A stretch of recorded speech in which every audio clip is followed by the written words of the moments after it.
101 and 102 report of a fight in the 1700 block of Beeler Street. Reporting party states there's a large group of males involved in a physical altercation in the street. Unknown if any weapons are involved at this time.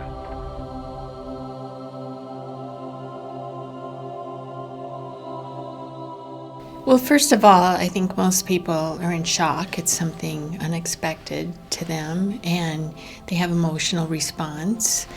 They often don't know what to expect. They have safety concerns. They are kind of overwhelmed by the response, maybe from the system, police there, sometimes emergency responders. A lot of people invading their space. They're uncertain sometimes as to what did happen or who's responsible, so there's just lots of questions. And just the trauma itself impacts the brain in a way that we don't always retrieve information or understand information, and then that sometimes makes us feel, even worse, like we're not handling it very well, when actually it's a very normal response. The tragedy was so great. Like I said, your mind is just going everywhere and you can't really focus on a lot. And as a mother, it was not only the loss of our loved one with Alex, it was also trying to help my daughter navigate through all of this and knowing that, there was really nothing I could do to make anything better. And as a mom, that was very difficult. So our victim advocate was very good with my daughter, and my daughter had a lot of comfort with her too. Well, so our mission is pretty much to provide crisis information and referrals and resources to victims of crime and traumatic events in our city. But we are guided by the Victims' Rights Act in the state of Colorado, which protects the rights of victims. And the actual victims' rights movement started after President Reagan was shot, and he himself felt as a victim that he didn't have rights and he was being re-victimized by the system. And he initiated a task force to investigate. The mission from his task force was to assure that all victims of and witnesses to crimes are honored and protected by law enforcement agencies, prosecutors, and judges in a manner no less vigorous than the protection afforded criminal defendants. And I think if we carry that with us and are realizing as advocates, we're not investigators, we're not making a decision about any kind of an outcome. All we're responding to is the emotional response and validating people's feelings, how they feel in that moment. I am of the opinion that the sooner that we mitigate trauma, the sooner that a person starts working towards recovery. They often make better witnesses. They often move towards services, and the sooner we can connect them with the appropriate support and services, then that journey can switch from the trauma to recovery. Yes, it's very rewarding when we can get them to a safe place or get them the resources that they may need in that time of crisis, and get them again to a point where they can heal from the traumatic event. Most people come to us out of a desire to really help people that find themselves in traumatic situations. And so they will come to us and inquire. We do an interview. We're not asking for them to know all the answers. We're just looking for instincts and making sure that we're not re-traumatizing someone who's actually working through their own trauma, because oftentimes that draws people as well, which is a good intention, but it's important to be in a good place to help others so that you're not bringing up your own events. And so the application process is to come in for an interview, and we, of course, do background checks as anyone else who works in the police department. And then we do a 45-hour initial training, and that is basically about learning how to do psychological first aid, how to respond to someone who's in trauma, how to have what we call a trauma-informed response. What does that trauma look like?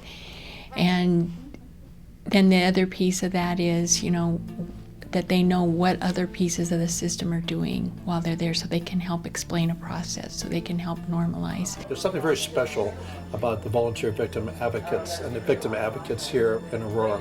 I can't quite put my finger on what it is yet, but there's something that runs true through all of them. It's a genuine sense of giving, but of strength.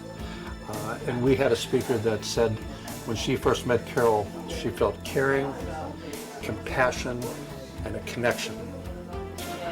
And when I think about those three, what I'm starting to learn and what I've gathered from the rest of the team, that those three things really seem to be the thread that runs common through everybody.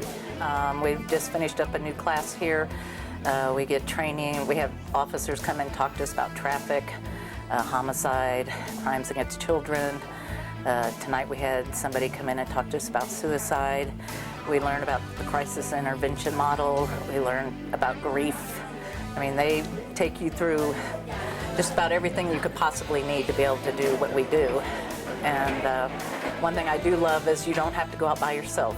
They always make sure that either staff or another volunteer is with you if you need help. So they don't throw you out there on the street until they feel like you're really ready to be on your own. But the Victim Services Unit in Aurora is different than you're going to find in pretty much anywhere else. The feeling of community, the feeling of actually being like a cohesive unit, like even Redfern, who's over the entire unit, is so helpful and supportive of everything that we do as staff and as volunteers. I don't know quite how to explain it,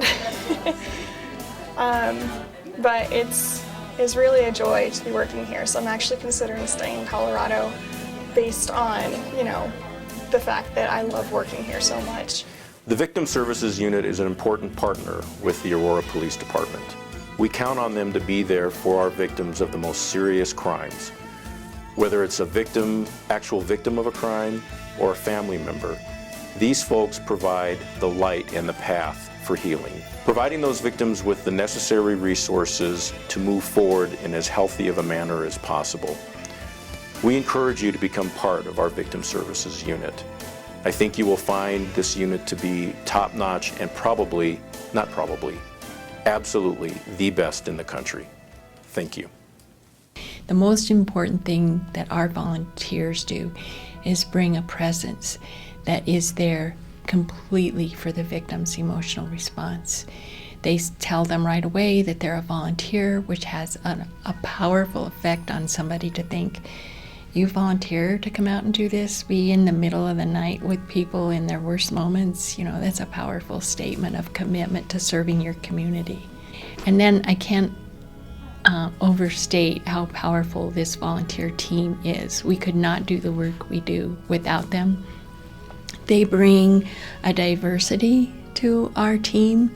They bring from all walks of life an experience that we as staff don't have, and it enriches our whole response as a team to our community. My hope is that the young people that are so inspired and full of energy and are coming to us wanting to do these internships or become involved in their communities are going to take this to newer heights and redefining the level of services that we're providing.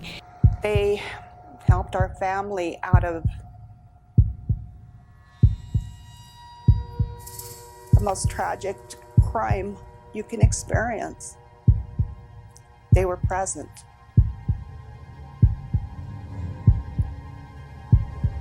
They supported us. They put order in the chaos.